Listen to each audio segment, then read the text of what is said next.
Hello, and thank you so much for taking out the time today. My name is Neha, and welcome to our panel. So this, I mean, I'm from India, and I live in Jakarta now. And there, a couple of months ago, when Southwest started accepting entries, there was this one question that I kept thinking about, which was words which are born on the internet, like lol and bay and doggo, and we sort of interact with them on a daily basis. I kept wondering about what is the impact that they could potentially have on the way we communicate with each other, say, in the future.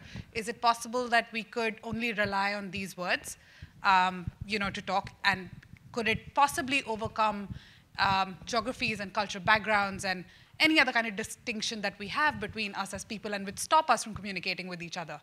And I was fortunate enough that South by Southwest allowed me to come here and pose this question to my panel as well.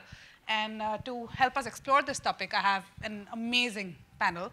I have Nick Farmer, who's an author, and he is a conlanger or a constructed language person. He created the Belter conlang for the show Expanse. It's on Sci-Fi, it's on Netflix, it's on Amazon Prime.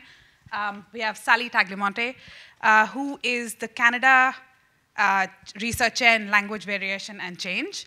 And we have Sxsw, or Subu, as the entire ad fraternity knows him, because his name is really difficult to say. He is... Don't even attempt. I will tell you the secret behind that later. So Subu is the Chief Strategy Officer for Low Lintas in India. So because it's pretty much like an intimate session. So we'd kick off the conversation, and whenever you guys have questions, or towards the end of the session, say the last 15 minutes or so, please ask, and this is your chance to ask anybody whatever you want. Okay, so just to set like a little bit of context to get into this panel, Sally, could you just talk us through what really constitutes like a language? I mean, it's as basic as that. Well, language is something that human beings have on this planet that no one else has. And we can take a very limited number of words and we can talk about anything. And that's what makes language unique from words or registers or any of the things that we can think of about language. So language is sort of a very gestalt thing. But language has so many different parts. So we can have the language we talk with our friends. We can have the language we use when we construct an email. We can have the language we use when we're talking to our dogs. And language is this very complex adaptive system that humans use for all kinds of things. Yeah. And we keep coming across a sociolect. Is there anything that we can talk about? What is a sociolect, and is it like a smaller part of language, and what differentiates a sociolect? What makes one different from the other? If I can field that one, I think that the term sociolect is useful in picking out a certain part of language that people are often attracted to. So, for example, when you have a lot of slang that's getting generated, like what's in the title of the panel, people are often tempted to say, there's a new language because look at all these new words that these people are using.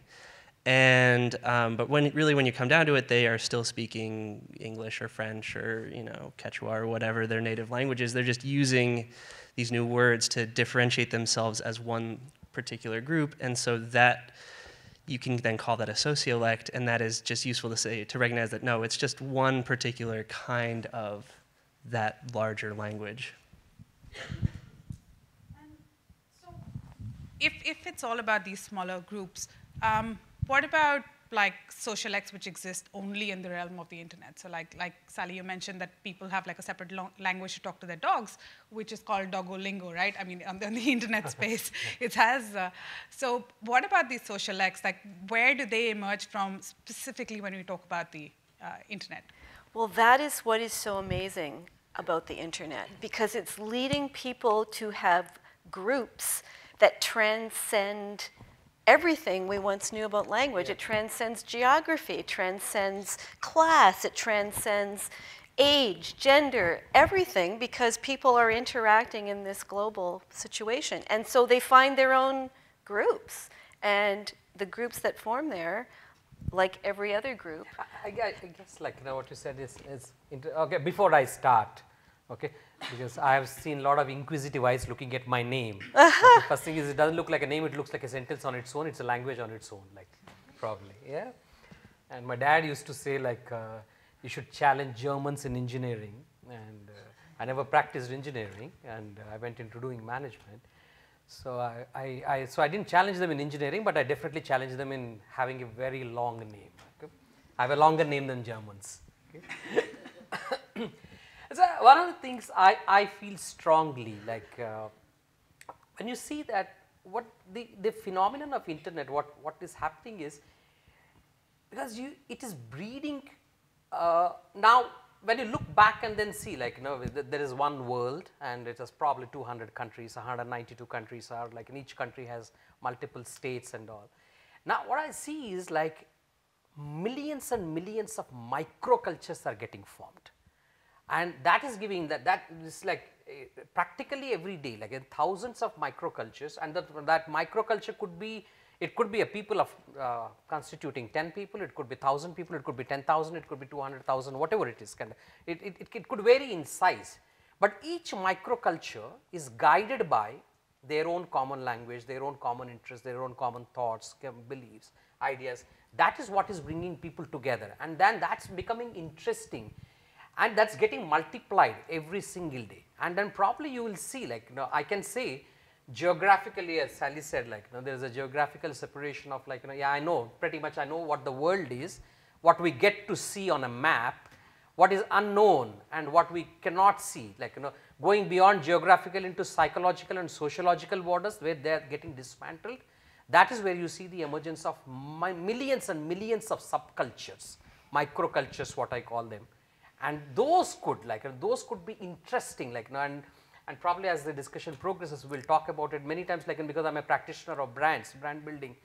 I say, like, you know, now how do I get to build brands? Like, you know, how do we connect with these millions of microcultures, and then all the theories and then all the knowledge that we had acquired through campuses, like, how do we put it into practice, like, and everything becomes bust. I find that, okay, I have not heard the whole of South Africa, but you just had a really smart linguist. Could you speak into the microphone, actually?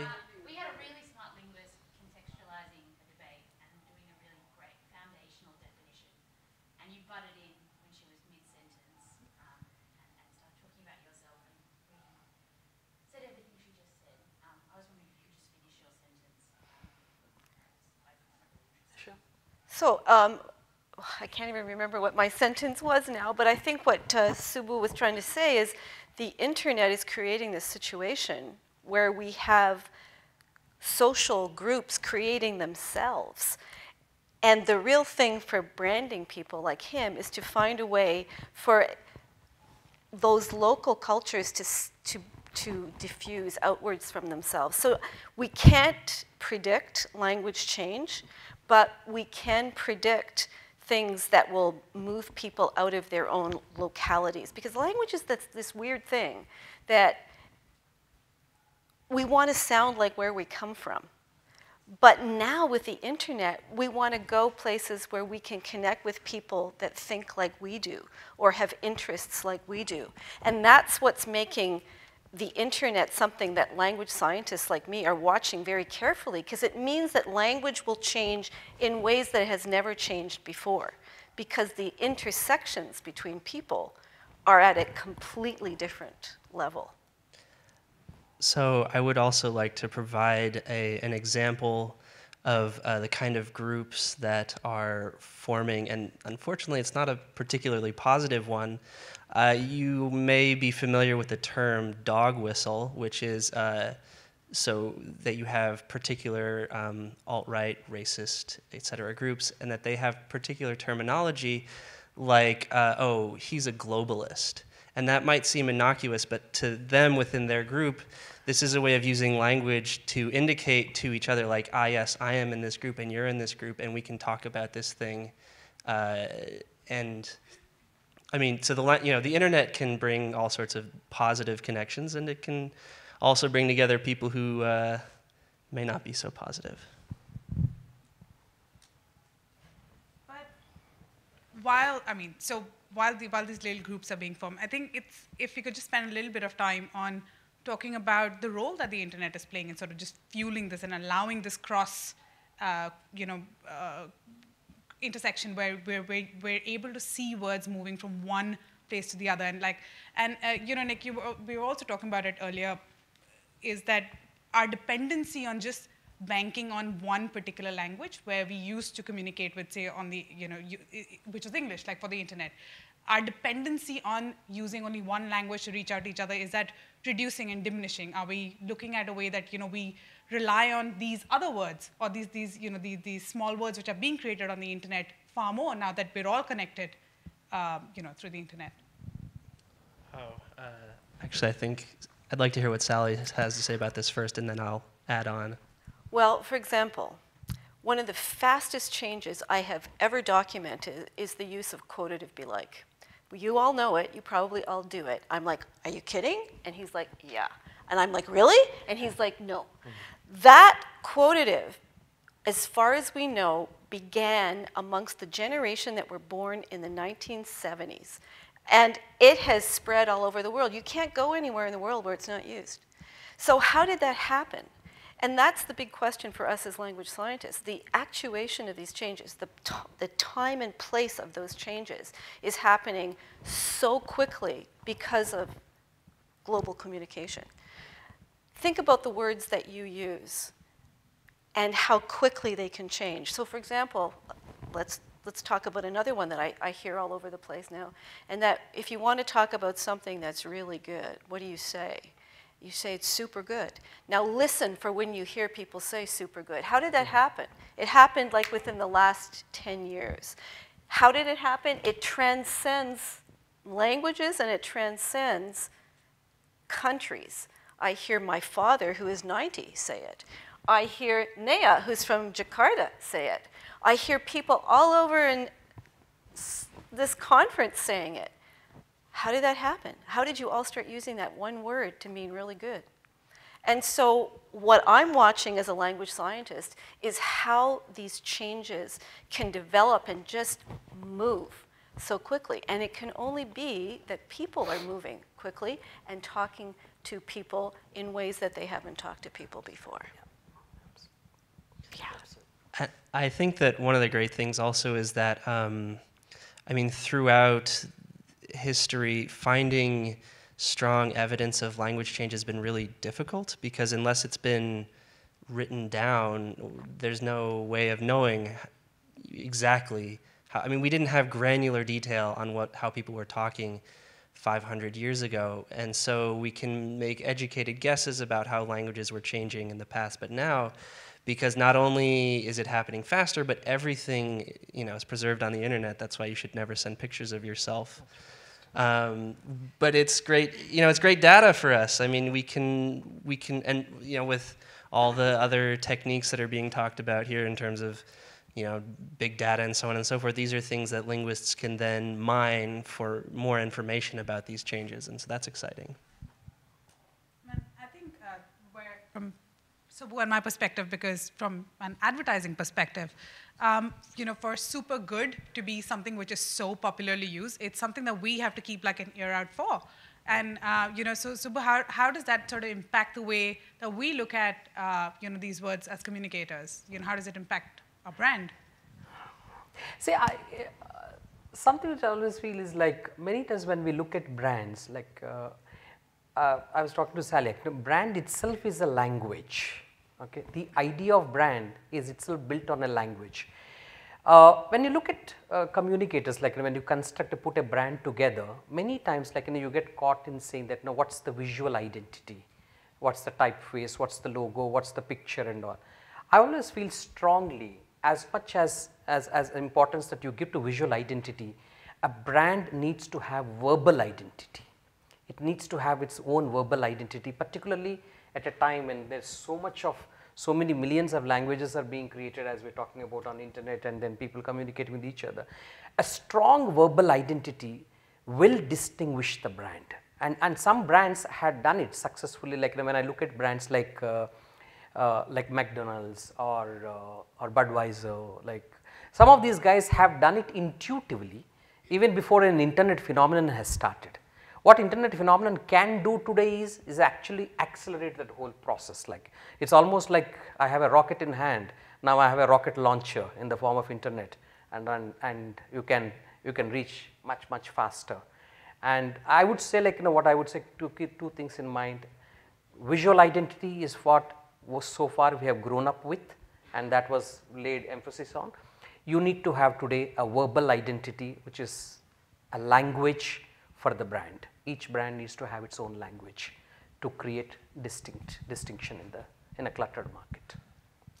Yeah, and we look at Google and we look at Xerox and like their brands, but they've now become a part of the language that we're sort of using.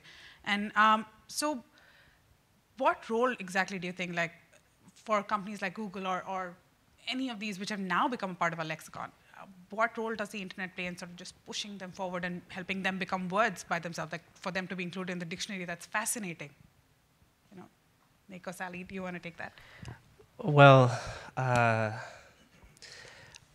mean, dictionaries are not necessarily they only recognize words once they are very much words. I mean, they're kind of the last people to know.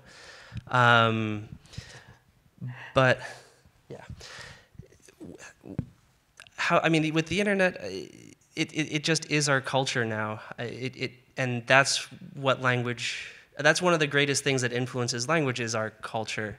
There's this popular idea, which I'm sure many of you are familiar with because you all probably saw the movie Arrival, where it's called the Sapir-Whorf hypothesis or the Whorf-Sapir. I can never get the ordering right.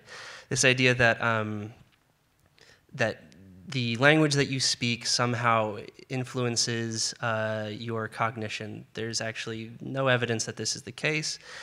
But when you have a correlation that's so strong that you'll see, oh, well, in this language they have this, and in their culture they have this, there must be some connection. Well, it's actually because it's the other way around. It's that the culture is producing that language. So when you're using something all the time, and you're checking your phone, well, I forget what the number is, but it's apparently way more than anybody realizes, 4 times a minute, and you're constantly Googling things, then of course you're going to start talking about it all the time, and it's going to be a firm part of your language.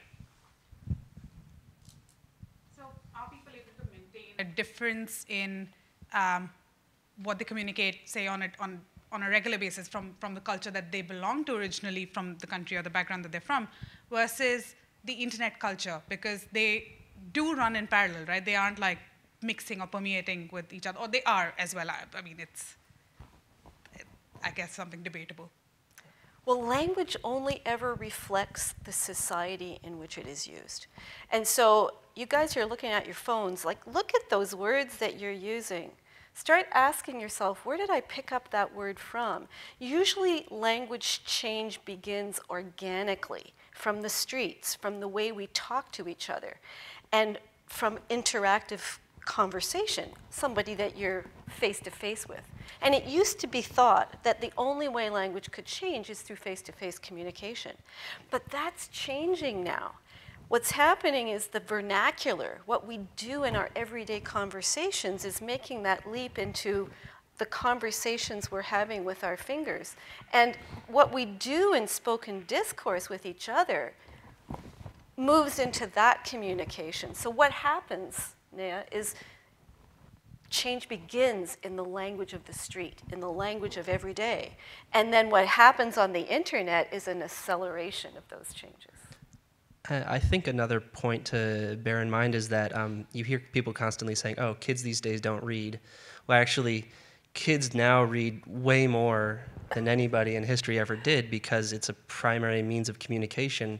In the past, you weren't writing letters all day long, unless it was your job. That wasn't how you communicated. You would write letters to someone far away, and then you would spend the rest of your time talking face-to-face. So it really, that's why face-to-face was how languages changed, because that's what everyone was using most of the time. But as soon as it got to a point where now people could spend their entire week only chatting, then that's going to be, of course that's going to change their language. It's going to have a greater effect. I actually find something that you said earlier really interesting, to say that language is changed on the streets and then accelerated by the internet, but what about words which are created solely on the internet, like leet speak? For that group to create a separate set of words because they wanted to converse with, hackers who wanted to converse with each other so that the government or nobody can filter them. So noob, for example, started on the internet but now is used in language. So what's the reverse impact?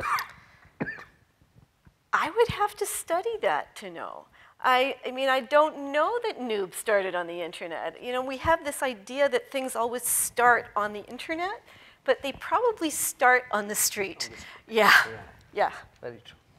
So we think we have this idea that the internet is really cool and funky and new and interesting, but it can only be like that because it was on the streets first. Yeah, absolutely. And I would All like to. ideas are born that way.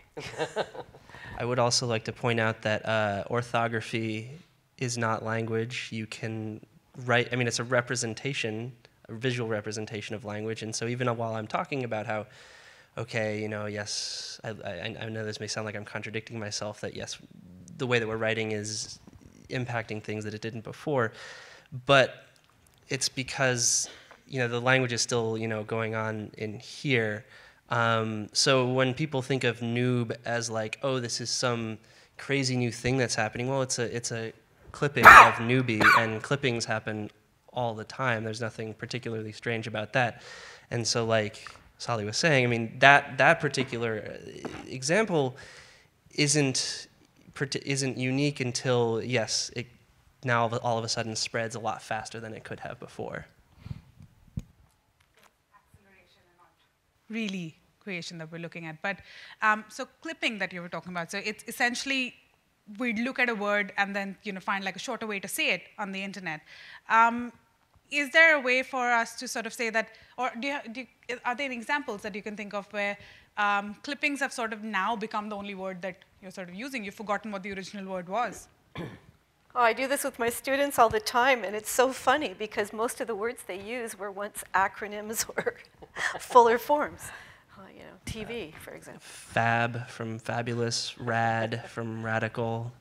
I'm sure that there are more. I mean, of course, I suspect that there's going to be a propensity that, I don't know, dev from development. There's a ton of them. I mean, this is really common. They're getting shorter by the day, and they're becoming characters, actually, from words. Except they're not getting totally shorter because, of course, the pendulum can swing too far. Yeah, you can't be too short because then you have to make it long again because that's us as humans. We're using language always creatively, always to communicate ideas. And if the ideas become too constricted and we can't use our full super intelligence, then we're going to make them longer, like okay. So now it's K, and then it can be okie dokie. Okily dokily. And so humans, we need to communicate in however way we are effectively communicating. That's what we'll do. And also sometimes I guess it is contextual also. Like Yes. in that particular context, like which one actually like communicates the best, or like that also is a huge determinant. Many times the same thing I say, if I'm landing that in a particular context, I'll say it in a particular way. And in a different context with a different set of people, the same thing, like you communicate differently. And there are also limitations on that.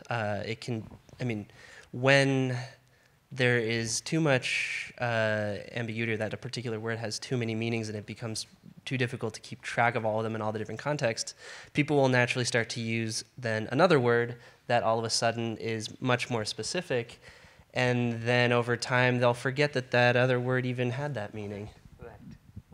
And so the internet is giving us as language scientists like this laboratory that we never had before, because all the tendencies, all the patterns, all the systemic developments that language has always undergone are now right before our eyes and happening all the time, like morphological clipping and phonological reduction and expansion. So, family becomes fam, and then it has to be turned into familam because you want to be cute and funky. So it's good fun. And I mean, this may seem trite, but it wasn't even that long ago that the accepted wisdom was that you could not witness language change happening. I mean, this was actually something that had to be proven that language change happened fast enough. I mean, I guess it's like evolution, like when you saw those moths in England that were adapting to be black because of all the soot in the air. But I mean, it wasn't that long ago that this would have been unimaginable. Yeah, and you know what we were talking about earlier, it's that just to say okay expresses okay, saying, you know, it's all right in a particular tone with a certain emotion, but if I say K with a capital K, you know that you're dead, like, you know, that's just the end of it. And so who sort of decides what means what? How does that happen? Well, it happens organically. It happens because we make meaning. We're human. We make meaning. We make meaning because we need to communicate with each other. How do you make meaning with your branding? Yeah. And for me, like, you know, it's a good question that you asked me, because I always attach a lot of input, because I always feel like when you ask specifically about brands are all about magnets of meaning, actually. And a large part of it is about the intended audience. Who am I trying to connect with? And accordingly, the language changes, because that's critical. Like, now even when Neha asked about K or okay or okay doke, and it always, like, you know, when you look back and then see if you had done that 10 times, and then you look back and then see, like, you know, who are the people who I said K to, and who are the people I said okay, and who are the people I said okay doke. It tells you clearly your relationship with them. And exactly, brand is that, like, you know, brand is the relationship that I have with the intended audience, and then how do I communicate?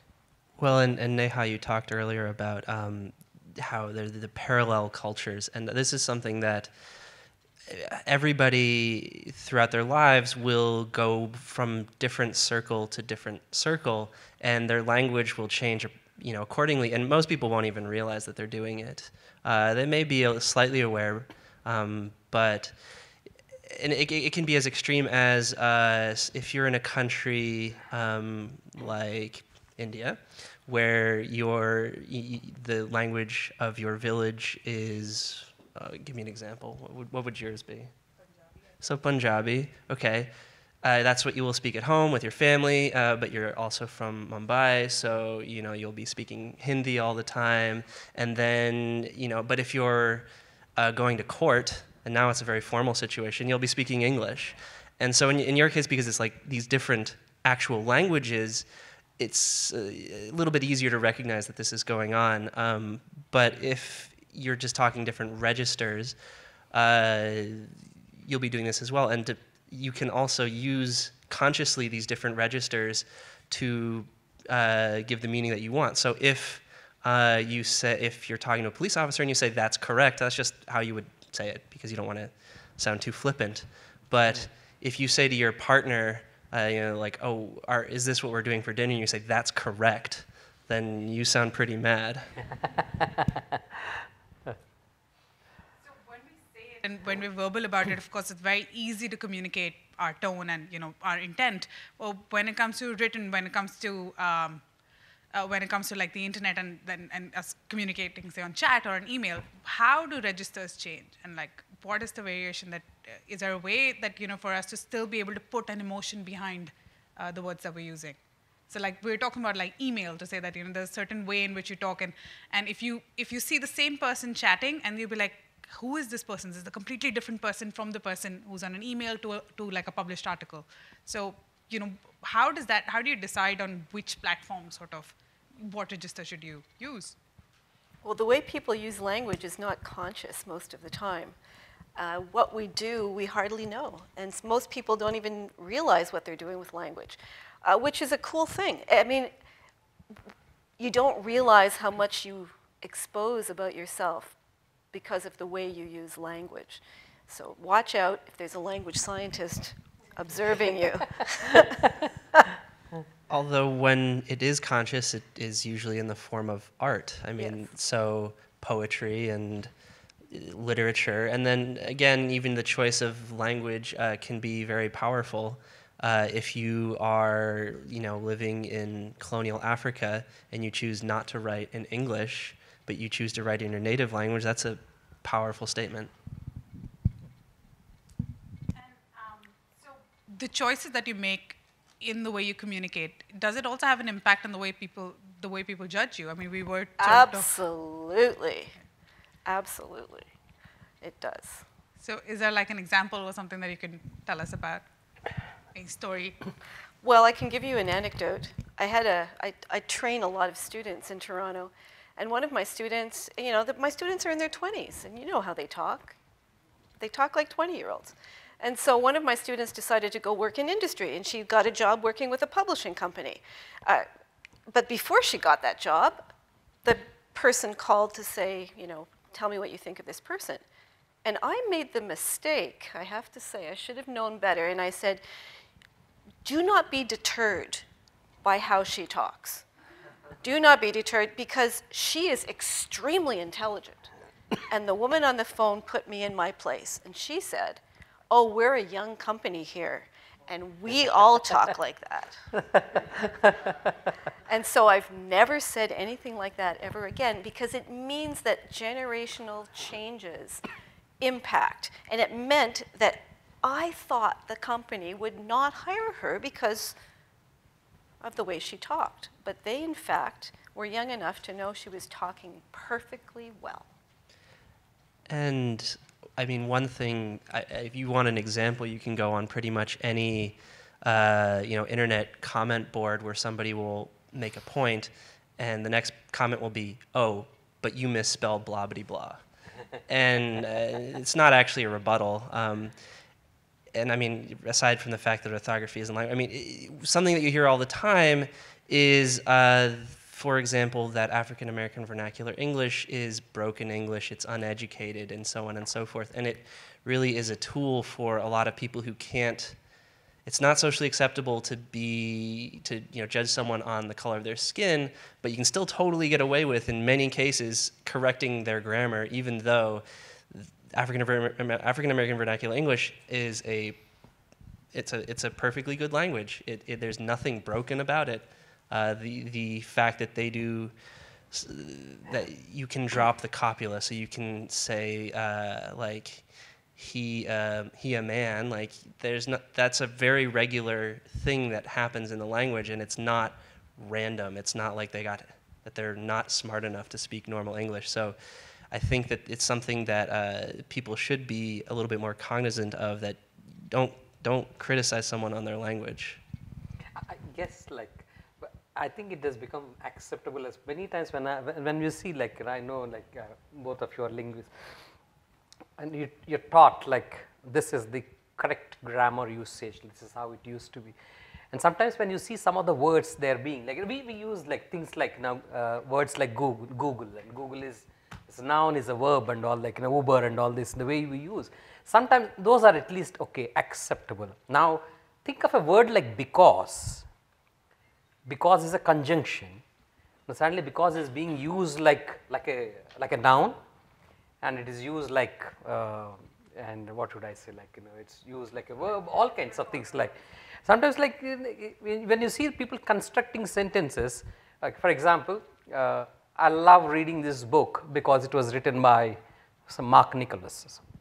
Now suddenly there's a usage I've come, I like reading this book because Mark Nicholas. Now it's like, no, what happened to the grammar? Yeah, but I guess, like, it's an accepted thing in today's world, and then people get on with life, and then and from an adult rational point of view, or from a different generation of people, like, it looks like abuse of language, but I guess, like, the younger lot who are using it are absolutely happy about it. I don't see any difference. I like how some people call themselves grammar nerds and say that, and it's like a title you sort of wear and say that I love correcting people on the internet. That's just what I do. Like, go on, like, YouTube comments and say, and sometimes that's even a retort, right? To say, you spelled this wrong. It's like, oh, end of argument. Like, you can't have, like, any more conversation after that. And the little aside is, like, because I work in an advertising company, because there are a lot of copywriters in advertising who take offense. Okay, when you write, there's like, no, I'm a writer, I will write the full sentence and the full word. I won't use any abbreviations and all. There are some people, like, who are absolutely strict about it. Like, well, a historical example of basically the original kind of grammar, well, okay, the original grammar nerds would be all the way back in Sanskrit, but a more recent example, received pronunciation in England is not a natural dialect. It was very much invented based on, well, a shoddy understanding of French phonology, among other things. And there was a point when the bourgeoisie were getting a little too close to the status of the aristocracy. So the aristocracy said, well, we have to find a way to continue to indicate that we're better than them. So we're going to come up with this new way of talking and send all of our kids to these public schools where they're going to learn how to talk this way. And then everybody will know that we're the best. And to this day, it's very strong that when someone hears received pronunciation, they'll say, oh, that sounds so educated, but there's nothing particular. I mean, it just meant that you had the money to send your kids to this school, or that you spent the time to learn it. It says nothing about your, IQ or worth. And which is really interesting, right? Because the internet sort of breaks that down completely. Because if you use like a complete word, you're not with it. The more broken, the more shorter, the more borrowed the word is, the cooler it is. Which sort of just brings me back to sort of, actually before that, there was, when you were talking about, certain words like, which are perfect languages by themselves and which aren't like necessarily English. There's the comedian called Trevor Noah, and I remember in one of his stand-up sessions, he said, he heard, when he came to America, he heard the word "namin," and he said, do you know what it means? He said that it's such a fantastic word that communicates like an entire sentence by itself. It almost feels like you're wasting time saying like all of it together. You should have just said "namin." So sort of just bringing it back, into the overall, or the intent that I was hoping that we could get an answer to. Either it's a yes or a no, or it's a maybe, or we don't know. Do you think it's ever going to be possible for a collective social act to be formed on the internet based on these multiple words which are there? So can I take, say, noob from LeetSpeak? Can I take doggo from Doggolingo? Is it ever going to be possible for this collective language or this collective way of communicating to emerge? And simply because all these words already exist, all these words are already being used, and if the internet is this great equalizer which breaks away all kinds of barriers, is it ever going to be possible? I know Sally's answer. No way. No. I'm going to say absolutely no way, and I'll say it for a very specific reason, and that is because people don't want to sound all the same. We want to sound like who we are and who we hang out with and what our interests are. And the world is a big place. It's a very diverse place, and people are always going to form sociolects or social networks, and they will want to distinguish themselves by the way they speak. Yeah, it sounds like a dark 1984 Orwellian future to me. Yeah, I mean, language is not only the way that we can connect with people, but it's also the way that we can distinguish ourselves, and it's beautiful for that. So if any word is getting overly popular, does the internet seem to want to change it like immediately because everybody's sort of using it, right? Then we're not distinguishing ourselves anymore. Well, remember, language is always changing. It has always changed. It will always change. And one of the motivations for that is our kids don't want to sound like their parents. And you don't want to sound like your parents. I mean, I can't believe it, but my kids make fun of the way I talk. I never thought that would happen. But it does, and it's part of the human lifespan. There was just, before we open it up to questions, there was just this, when these words are being created, whether they're coming from the street or wherever they're being born and then, of course, accelerated through the internet, is there a way for, say, a brand to create a word and sort of put it into the lexicon? Because I know that Google and Xerox are now words that we use, but that was never the original intention with which they were named. So I remember there was this one brand which tried to do this campaign and say that, oh, everyone's saying selfie, and then we'll like make like a group picture and we'll call it a welfie. Yeah, And then they that's put so much money behind it. It is good. It could happen both ways. Like, either a brand could create one and then put it in the public domain and then see like, how it spreads. Or I could take one from the public creation and then appropriate it for the brand. Since you said about selfie, selfie is a word or an emotion, an expression. I felt like it cut across the world, like whatever culture you come from, and I haven't seen a word being spread so fast. And the country that I come from, India, you'll be surprised in the context of brands and business I'll talk about. There is a Chinese phone manufacturer called Oppo, and they launched this phone in the country last year with the proposition saying the best phone for selfies. We were like, I don't know, and I don't want to be hard on that. I was like, what is this like? But it quickly went on to become the second largest selling phone in the country. It's a phone based on a proposition like it is the best phone to take selfies. Till date, I can't understand, like, what has it got? Like, Subbu, it helps. what I recommend is that you hire a linguist to help you with this branding. Actually, like, I should, because that's why I said, like, you should get out of marketing and then focus on, like, what is the language that I can create for this brand. Like. Well, as the only person in this room probably who has actually created a language, I can say that some of the words that I created started to become incorporated into some of the really hardcore fans. I mean, not the casual ones, but also the production. I mean, like people working on the set, I will use these words, and it's just kind of a way of saying, yeah, like we're in this fandom community. I just brought that up just because I thought people might enjoy it. But I don't, when it comes to like something that everybody will use, if it does happen, it will be completely accidental. I don't think there's a way to engineer it. No, but if I think about it, so David Peterson and Dothraki, and everyone's saying Khaleesi now. Khaleesi is like, everybody says it. Right? That is a made-up word. Yeah. He did do it. Everybody says, well, a lot of people say Khaleesi. Well, I can give you a hard, fast example. How many people have seen the television series Friends? Right, all of us. It was the biggest worldwide global sensation. It reached more people than any other show in the history of the planet. And the point at which it was most popular was the point at which the characters were using the current intensifier the most. I tracked it. No, it was so at the time. So Jennifer Aniston and the rest of the gang, the more they used so, the more popular the show became. And when it declined, so did so. So it goes. So does. What does current intensifier mean? So cold, really cold, super cold. Are we interesting, guys? We are super interesting. Yes, we can just. Hella, yes. Hella interesting, thank you very much. In certain sociolects, hella is popular. It's a good measure of age, sex, and sociolect. So we're open to questions now. Anybody who has a question, please step up to the mic and you can ask. Hi, thanks for being here.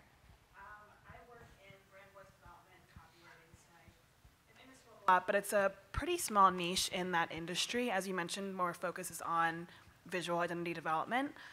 So I'm curious if you know or can think of any resources that are out there for either the brand professionals themselves or the businesses that are too small to hire a language scientist to go out and do research on their word choice and the languages they're using and how they can connect with their audience through that brand voice strategy. Okay. I suppose I'm going to take this question. Since you use the word brand. Okay, yes. I guess, like, see, I'll give you my perspective. You can agree with it, disagree with it.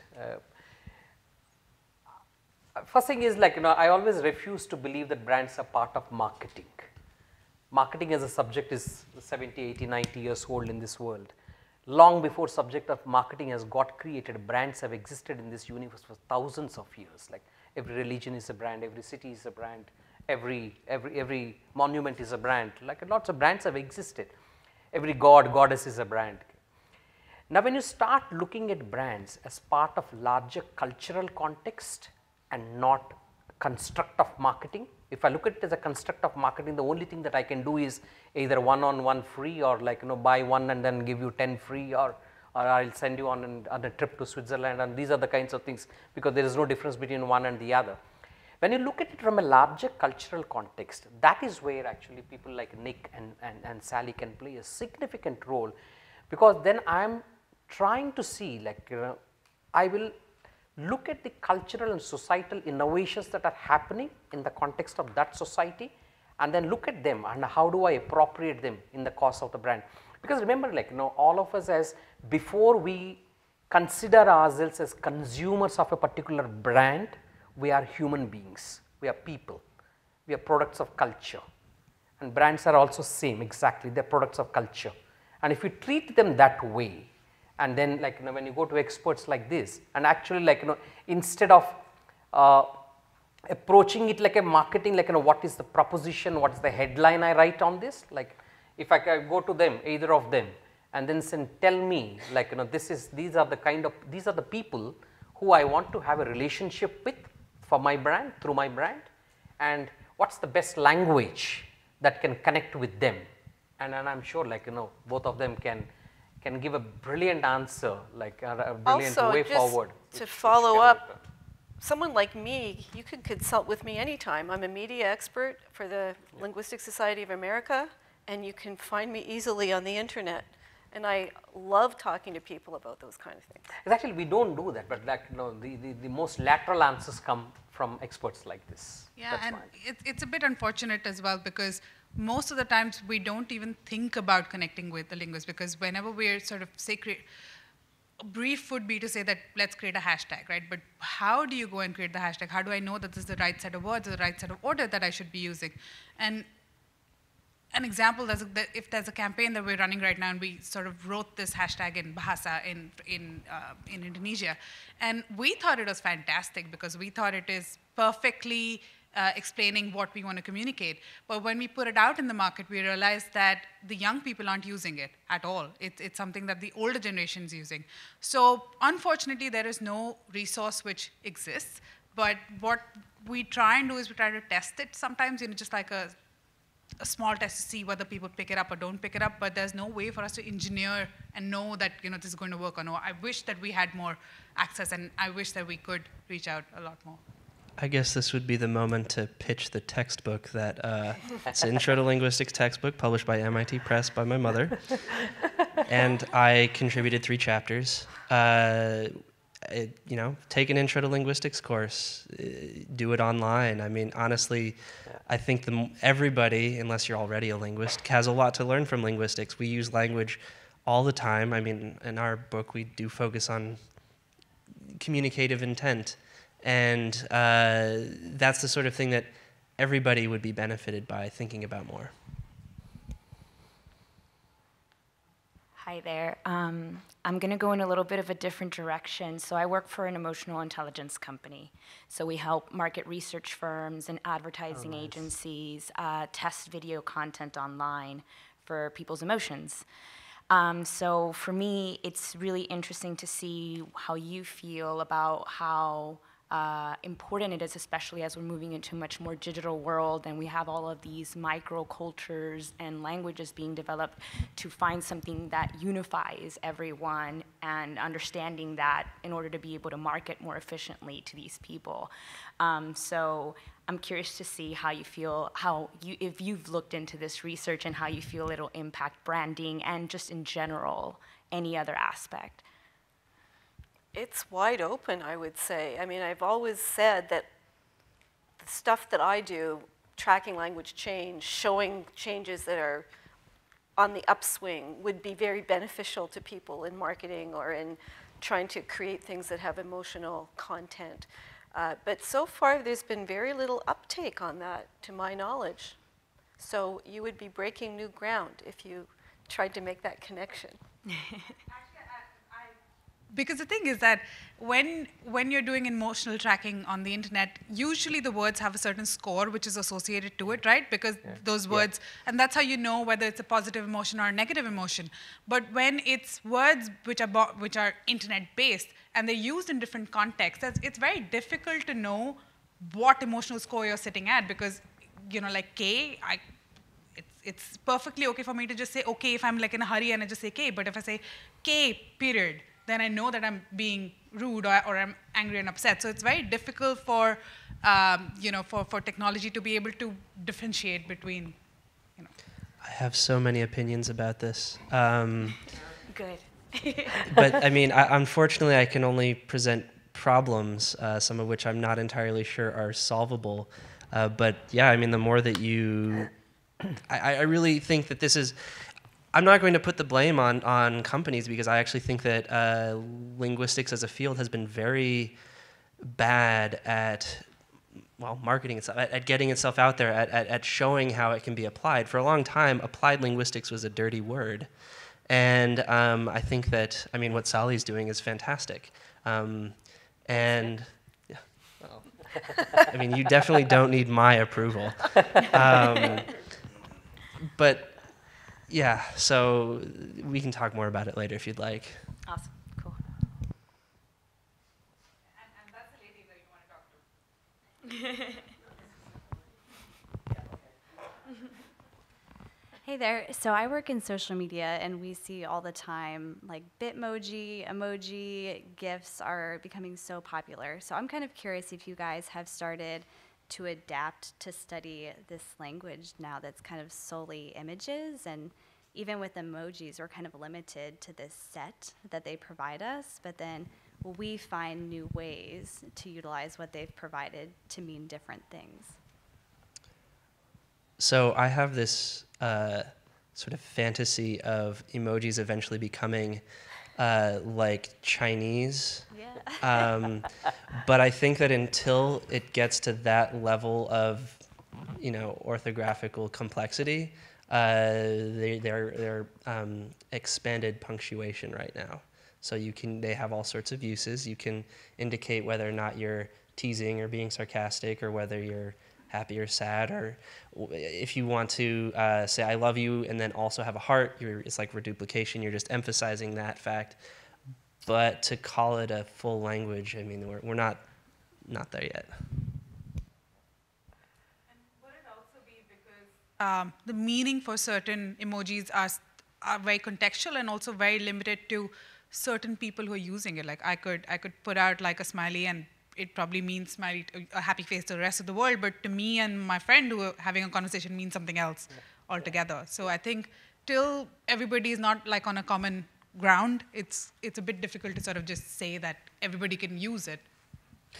Well, and also there is no case of a purely logographic, as in like you're using a picture for words. There's no language where the written system is purely logographic, and that was one of the insights with the Coptic, the ancient Egyptian, that they discovered that when the realization was actually some of these have they hold particular sounds, and the reason for that is that there's all sorts of things in language that just are necessary for language but that can't be represented visually. Like, how do you conjugate an emoji?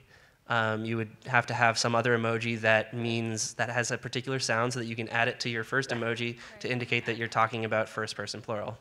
Nice. Thank you. So I think when you talk about clipping and shortening of language, I think a big driver of that was probably before Twitter increased the 250 character word limit and trying to get your meaning out in brevity. So I'm wondering if you have any ideas about how other emerging technologies like voice UIs might affect how our language will change in the future as we're talking more and more to artificial intelligences. It's a good question. I don't want to be talking too much, but we were literally just talking about this, where I have a theory that people are developing a pidgin, which is a kind of simplified language, in order to talk to Google. And what's interesting to me is that if you have someone from France and someone from Turkey, and they don't have a language in common, they will use a lot of gestures and all sorts of other things. But maybe let's say one of them understands a little bit of French, the other understands a little bit of Turkish. They'll kind of use this really, really, really simplified version of their languages to communicate, and they'll get rid of a lot of aspects of the language. And what's interesting to me is that it's the exact same process for Googling something, that you just get this really simplified string of nouns and maybe a verb if it's, absolutely necessary, but you won't conjugate anything. The word order isn't even particularly important half the time. So yeah, we have a Google pigeon. What was the technology you were thinking about? You mentioned one. Well, I was just thinking, I mentioned how with Twitter having a character limit so there was a limit on how many characters you had to make your point. So people kind of adopted more clipping and acronyms and going to short forms like LOL and things like that. But I find we have an Echo, an Alexa, and you have to be kind of, or even talking to Siri, you have to be kind of more specific in what you're trying to say to get the result you need. So you use more words.